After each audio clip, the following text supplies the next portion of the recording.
साल 1945 द्वितीय विश्व युद्ध समाप्त होने की कगार पर था। जापान आत्मसमर्पण कर चुका था। दुनिया के कोने कोने में तानाशाहों का अंत हो रहा था, लेकिन भारत में एक सवाल गूंज रहा था, सुभाष चंद्र बोस कहाँ हैं? और फिर अचानक एक खबर आती है, नेताजी सुभाष चंद्र बोस की मौत एक विमान दुर्घटना में हो जाती है। लेकिन क्या यह सच था?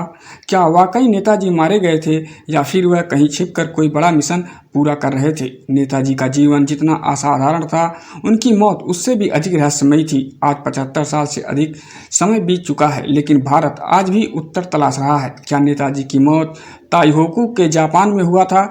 क्या वह रूस में थे? क्या वह गुमनामी बाबा बनकर भारत लौटे? ऐसे कई सवाल उठते रहते हैं।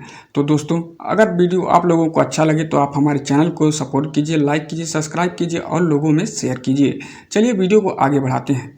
सुभाष चंद्र बोस वह नाम जो अंग्रेजों के लिए सबसे बड़ा खतरा बन गया था। जहां गांधी अहिंसा की राह पर थे, वहीं सुभाष चंद्र बोस मानते थे कि स्वतंत्रता के लिए बलिदान और बंदूक दोनों जरूरी है। आईसीएस पास कर चुका एक तेज दिमाग का युवा, जिसने अंग्रेजों की नौकरी को ठुकराकर मातृभूमि के लिए संघर्ष चुना। उन्होंने आज़ाद हिंद फौज बनाई, जापान के समर्थन लिया और भारत की सीमाओं तक सैनिकों को ले आए। वे गांधी जी को देश का पिता मानते थे, लेकिन उनके रास्ते अलग अलग थे। 15 अगस्त सन 1945 में जापान ने आत्मसमर्पण कर दिया। उसी दिन के कुछ घंटों बाद खबर आती है कि 18 अगस्त को ताइवान के ताइहोकू एयरपोर्ट पर एक विमान क्रैश हो गया, जिसमें नेताजी मौजूद थे और उनकी मृत्यु हो गई। लेकिन ध्यान देने वाली बात तो यह है कि यह खबर ब्रिटिश या भारतीय नहीं बल्कि जापानी सूत्रों से आई हुई थी। इस खबर ने भारत को झकझोर दिया, लेकिन नेताजी के बहुत सारे समर्थक और कई नेता इस खबर पर विश्वास नहीं कर पाए, क्योंकि ना कोई शव मिला, ना कोई अंतिम संस्कार और ना ही कभी कोई तस्वीर या पुख्ता सबूत मिला। आधिकारिक रिपोर्ट के अनुसार नेताजी जापान के सैंगो से मंचूरिया की ओर जा रहे थे। रास्ते में उनका प्लेन ताइहोकू के एयरपोर्ट पर उतरा और फिर वहां से उड़ान भरते ही क्रैश हो गया। बताया गया कि विमान का इंजन ज़रूरत से ज़्यादा गर्म हो गया था और आग लग गई थी। नेताजी बुरी तरह जल चुके थे।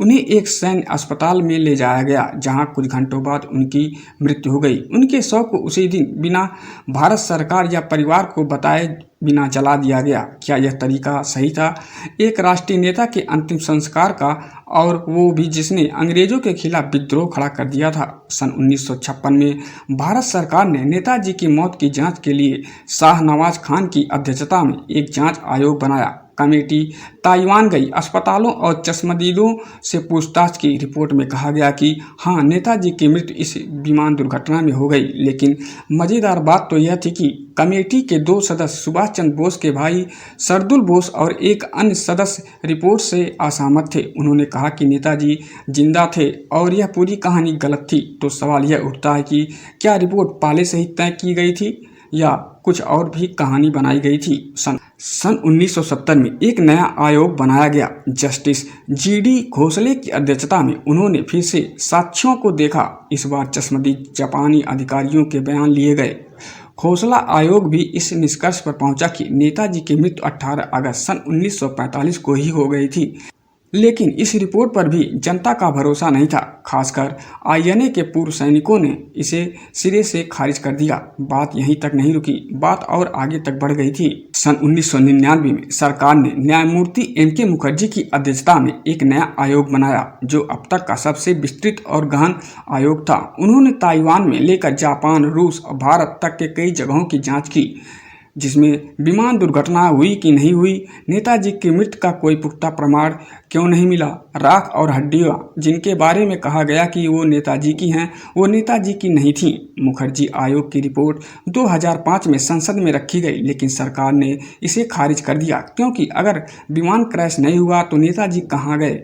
कई रिपोर्ट और गवाहों के अनुसार नेताजी विमान क्रैश से पहले ही रूस चले गए थे। कहा गया कि रूस उन्हें अमेरिका से बचाने के लिए सुरक्षित पनाह देना चाहता था। रूस की केजीबी फाइल से नेताजी का जिक्र है। रूसी पत्रकार अनीता बोस ने दावा किया था कि नेताजी युद्ध के बाद सोवियत रूस में गए हुए थे। भारतीय खुफिया एजेंसी को भी सन 1950 और 1960 के दशक में रूस में नेताजी जैसे किसी व्यक्ति की उपस्थिति का रिपोर्ट मिला, लेकिन भारत सरकार ने कभी औपचारिक रूप से इसे जानकारी में नहीं आने दी।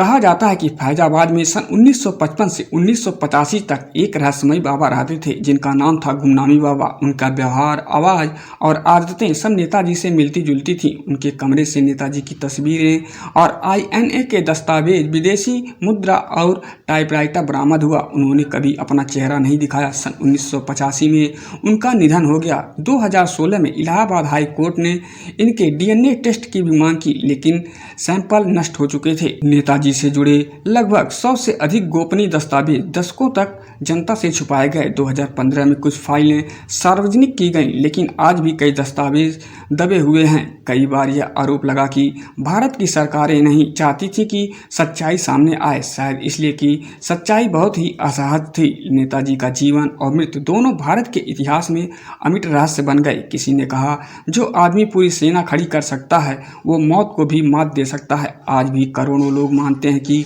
नेताजी ताइवान में नहीं मरे थे, उनकी मौत नहीं हुई थी, बल्कि उनको गायब कर दिया गया था। कहानी आज भी भारतीय जनमानस की हिस्सा में ही है। नेताजी सुभाष चंद्र बोस की मौत क्या थी, कैसे हुई, कब हुई, इन सवालों के जवाब आज भी अधूरे हैं। शायद कभी नहीं मिल सकते, या शायद वो सच आज भी किसी अलमारी में बंद किसी फाइलों में छुपा हुआ है। एक राष्ट्र के नायक का अंत एक रहस्य बन गया, और रहस्य जब तक जवाब नहीं देता तब तक सवाल ही जिंदा रहते हैं। तो दोस्तों, आप लोगों को वीडियो कैसा लगा? आप चैनल को लाइक करें, सब्सक्राइब करें, और चैनल पर अगर नए हैं तो चैनल को ज़रूर से ज़रूर सब्सक्राइब और बेल आइकन बटन दबाना ना भूलें। धन्यवाद।